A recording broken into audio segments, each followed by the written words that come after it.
Hey YouTube, this is Living History Militaria. Thank you for joining me for another video. And we have a rather large additions video today. Not only do I have all of this, but it didn't even fit on the table. So we have a lot to go over, so let's jump in. I'm going to start off with this. This is a really nice photo album. There is some graphic pictures in here, but I'm going to be covering up the graphic parts as we go because I do not want to get in trouble with YouTube.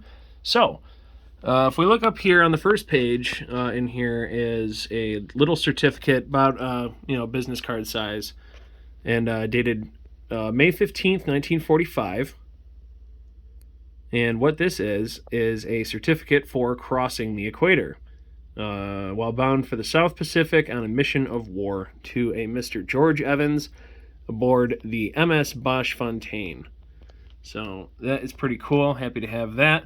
And I'm pretty sure all of these pictures in here were what Mr. Evans took. But right here, pretty cool, aboard a ship. And down below that, you got some trucks, you got a couple of landing crafts. And this is a pretty cool picture right here. U.S. ship firing a whole bunch of rockets. Here we got a bunch of Marines with some tanks up, looks like on some sort of fortification. And right here, a whole bunch of landing craft, looks like a beachhead. Looks like they're unloading a whole lot of supplies or something with a bunch of supply trucks. Right down here, this one's pretty cool. Got a whole bunch of tanks. That one's got a name on it, actually. That one says Doris. That's pretty cool. I didn't even notice that before. And this one over here has a name as well. Can't exactly make that out. I'll have to hit that with a magnifying glass later. But that's pretty cool. And then over here, you have a knocked out Japanese tank with a Marine. Kind of looks like he's peeking in there. This is probably my favorite picture, or one of my favorites. You got a whole bunch of Marines. Looks like they're in combat. You got a tank up top. And looks like you got some Marines there carrying people down on stretchers. So that's pretty cool. Right over here, bunch of tanks. Down here, a bunch of soldiers here in a trench. A lot going on in the background. Right here is another knocked out Japanese tank. Right here, you got a column of soldiers marching. There's also a dead horse in the middle of the road. And then if we come over to here, this looks like some sort of beachhead. U.S. Army, can't read that name. I'll have to hit that with a magnifying glass as well. But looks like some tanks sunk into the sand there on the beachhead. This is probably one of the most powerful pictures in here. Looks like a knocked out fortification or a bunker, and there is a Marine standing there with a flamethrower, and what he's looking at is there are two bodies over here of what I'm guessing were possibly the guards for that bunker. This is awesome. You have a infantryman here with some sort of submachine gun on his hip there, and you have a bunch of Japanese soldiers surrendering. I mean, over here on the right still looks like a child, which is pretty crazy. And right down here, looks like you're in a city of some sort with a big building and a whole bunch of supply trucks. And right down here, you have two Marines. Looks like they're sitting with a group of Japanese prisoners. Here we got an airfield. And right down here we have, looks like a patrol through a city. The tank with another name on it. I can't read that one either quite as well as the other ones. Got people marching by on the street. Up here we got a railway gun. It's been absolutely destroyed. And this looks like the outside of some sort of prisoner camp. This is interesting down here. It is the raising of the flag on Iwo Jima. But this one kind of has me stumped because it looks like the exact same as the original and whatnot, but it is the same size and the same style picture as everything else that was in here. So I don't know if this one was actually taken. I'm not sure yet. This one's got me pretty stumped, but I'll have to do more research on it. And right here we have 2 guards marching a Japanese prisoner to the camp. You can see that he has a 1911 in his hand there. Here we got a picture of a woman. No context to that one really. But right below that is a whole bunch of locals, it looks like.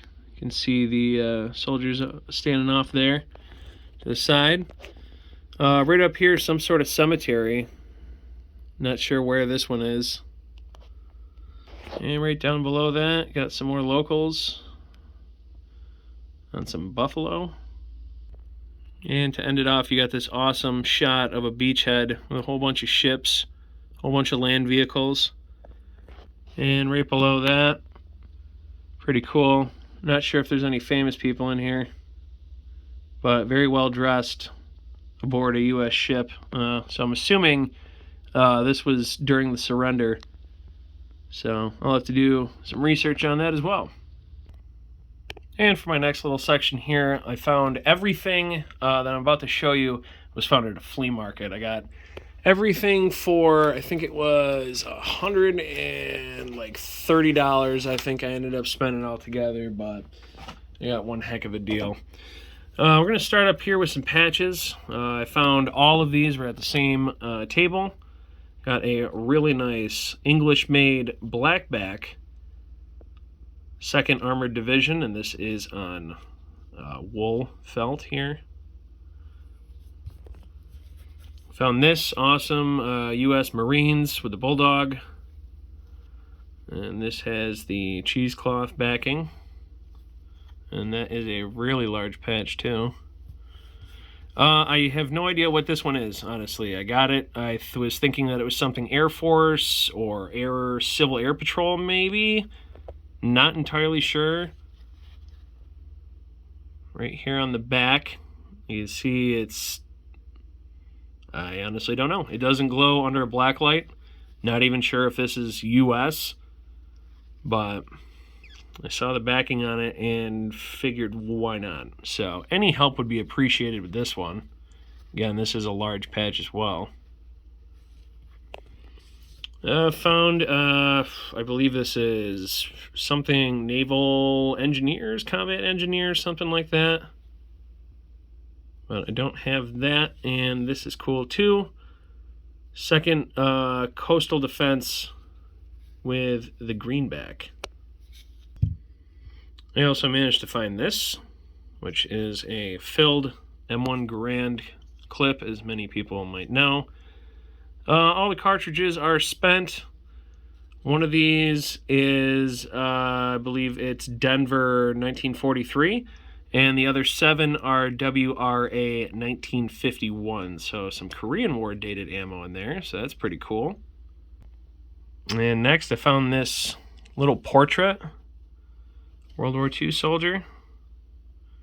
Nothing written on it. I couldn't see anything on the back. I don't want to take it out of the, off the paper here or anything like that, but I haven't found any writing on it just yet, but pretty cool. And I found a couple of garrison caps. This one right here is plain, but still has the tag in it. And this one is dated 1944. You can see right there. Or June 2nd, 1942. Nothing on this one. It looks like it had something pinned here at one point. Possibly something right here too. But this was one of the cooler finds. This is a khaki. I forget what infantry regiment this is, actually. But the blue piping is for infantry. You have this awesome screwback distinctive unit insignia right here. But this infantry regiment was in the 1st Infantry Division, which is pretty awesome. The inside here, blue, has that been there, done that look to it. And my guess was this was sitting folded up like this probably for years and years and years, because you can see that a little bit of the paint that was in here has actually kind of rubbed off on this side for sitting there for so long. There's almost like a little bit of an outline too of where the DUI here sits. So that was cool. I only paid like $5 for this as a piece, so I was super happy to find that.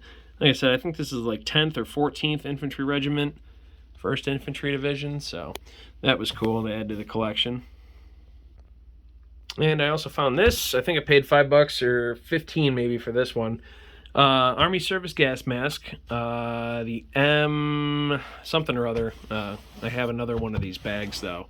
But this one has a laundry number on it, J7286. And then if we flip this over and open it up, there is some sort of maybe stock number stamped on the inside, and then also right there, J7286. And these were an awesome find right here. See, it's got a stamp, Army Air Forces on the outside. And what these were, I thought these were covers at first, but these are actually inserts for boots, and they were electrically heated. Open it up in there, Army Air Forces, shoe insert, type Q1, size large. There's the stock order, and property of U.S. government. So this was awesome. I think I paid like $15 for these or something like that. But I'm pretty sure that these were electrically heated. On the inside tag here also, it says 21.6 ohms. And then I think this one has a different number on it. I'm not sure why. This one is 22.5 ohms. But I thought these were neat, so decided to pick those up. And I also found this for $5. This is awesome. Nice World War II, real heavy wool. I think this is their dress coat right here. It says 40 long on the inside. There's no other tag or date or indicator or anything like that. But nice rank patches there. And I found these inside the, I think they were in the breast pocket. And it's got some cool buttons on here too. I think these are, it's almost like a light metal, or I'm not sure. It's either a really hard plastic or a light metal. I'm not sure. But couldn't pass this one up. And check these out right here. A couple of posters from the 60s. Syracuse Post Standard from Syracuse, so I love local history. So I also have, there's my Syracuse newspapers from World War II right there. So pretty cool. This is about, what's his name there? Lee Harvey Oswald being shot there. So front page news right there.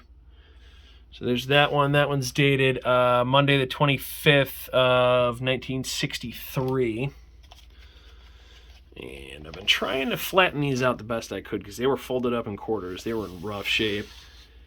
This one right here is the 23rd, 1963. Another Post Standard. Really cool headlines, nice pictures on the front. So I gotta get these frames once they're nice and flat. So that was everything from the flea market. And right here, this is cool. This is a nice World War II 1942 dated 40 millimeter, or is this 20 millimeter? 40 millimeter, that's what it is. This is a pom-pom gun for Navy deck guns right here. See, it's got some numbers, big letter L stamped on it. But that's pretty cool. That'll go fit in great with the Ordnance collection, as well as this giant thing right here. This is a 150 millimeter howitzer shell. Let's see, flip this upside down so we can look at the head stamp here. 105 millimeter, Type 1, 1943. Also, the primer there is dated 1943. But I love the Ordnance stamps that it has there, the cross cannons and the flaming cannonball there. Lot number for howitzer M3. And that thing is absolutely massive and super heavy, even though it is empty.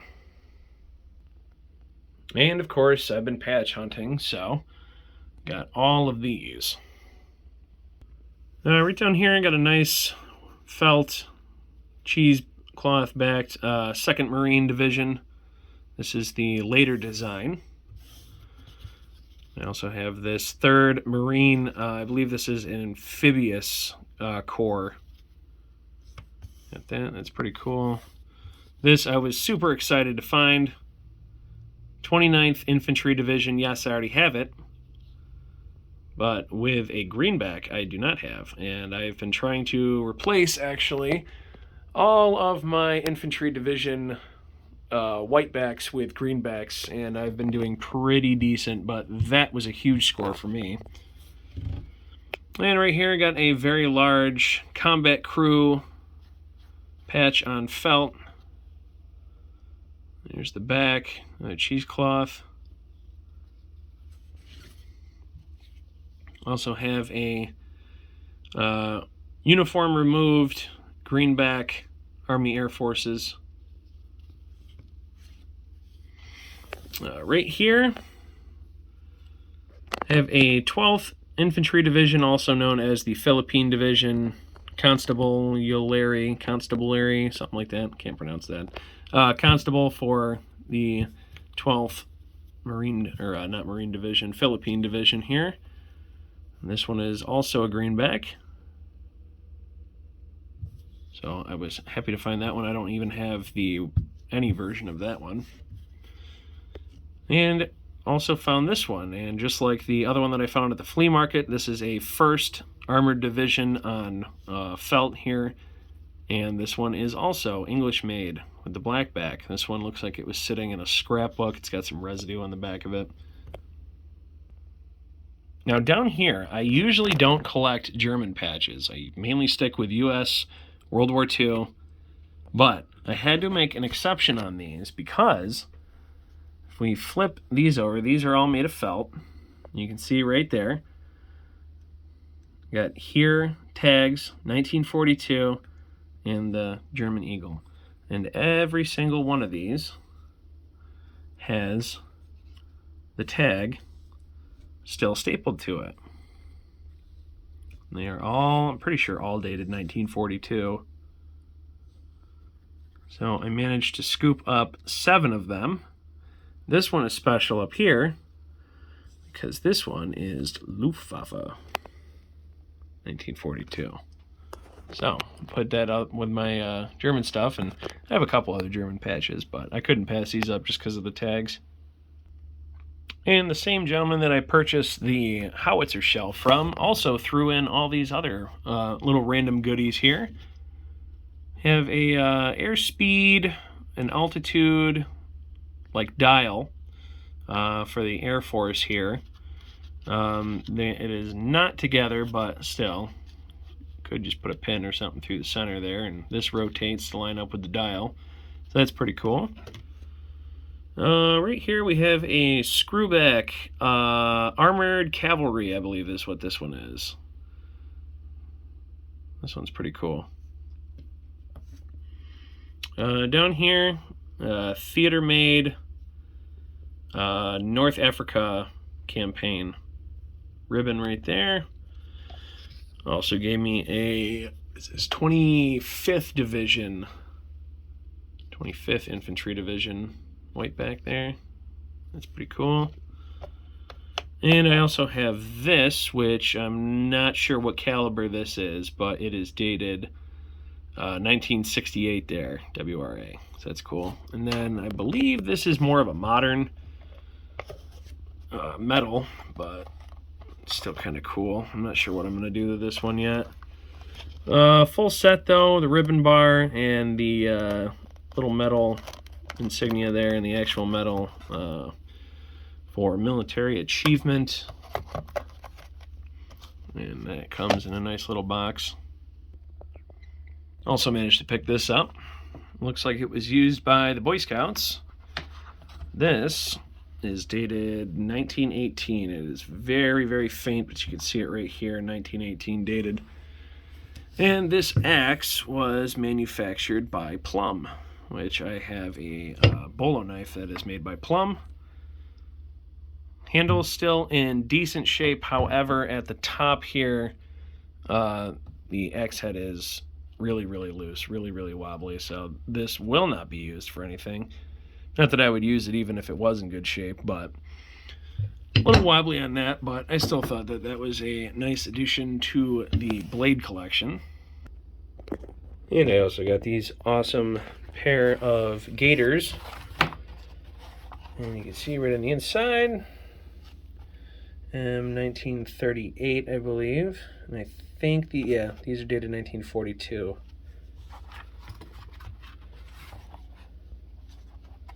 Right there, September 2nd, 1942. And this right here is a really special grouping, mostly paper items, but I also managed to grab a set of dog tags. This all belongs to private, first class, or I think it's just private in some of these. William C. Hogan, who lived here in Syracuse. And I have here special orders. Let's see right there from headquarters. This is in 1944.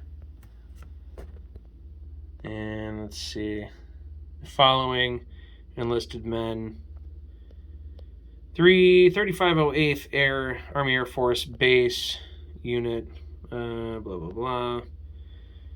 Right there, you can see there's his name, there's his number, service number right here. This was in there. This is one of his patches, I'm assuming. And right here, set of dog tags. William C. Hogan on the original chain, so that was cool. Couple of newspaper clippings. This is really cool. The short, sad saga of a sad sack. Right here, you got stamps from SU, actually, which is really cool. 1942, note of classification. There are 4 of these on here. Or 5, excuse me. Stamps from Syracuse. So that's cool right here. Onondaga local board. I think this was reporting for physical examination, yep, and induction. Right there. Real nice special grouping. This is a nice set. I managed to get a 3rd Infantry Division World War I Kelly helmet with the insignia paint right there on the front. This helmet is in awesome shape, and it is named to a Michael Bates from Brockton, Massachusetts, something along those lines. Somewhere on the East Coast, I know that. If you flip it over, there is little remnants there of the padding. Liner is gone, the chin strap is gone. And let's see, that's upside down. There's the heat stamp right there, ZA197. So that is going to go great with my 6th Infantry Division. Right here, also belonging to the same person, RIA 1917 dated canteen cover. The actual canteen does not have a date on it. but it does have some numbers stamped into the top of it. Looks like 038207, I believe. So that's interesting. And there's also a cup in here, and then there is the hanger for the canteen. That must have come off at some point, but no markings on the cup either, but still an awesome grouping. And also got some original World War II camo netting for helmet. Picked up a couple of machetes. This one is still decently sharp. No date, but it is stamped US and says Ontario Knife Company. One of the pegs is loose right here, and the handle is the top one. That one kind of wiggles around in there. And then this one has a lot of rust stains on the canvas sheath. No markings on this. Not entirely sure where or when this is from, but I take the sheath off. There is the handle. And this blade has more, I think it's a little bit skinnier and more of a curve than the one that is stamped US, so I'm not sure what exactly this one is.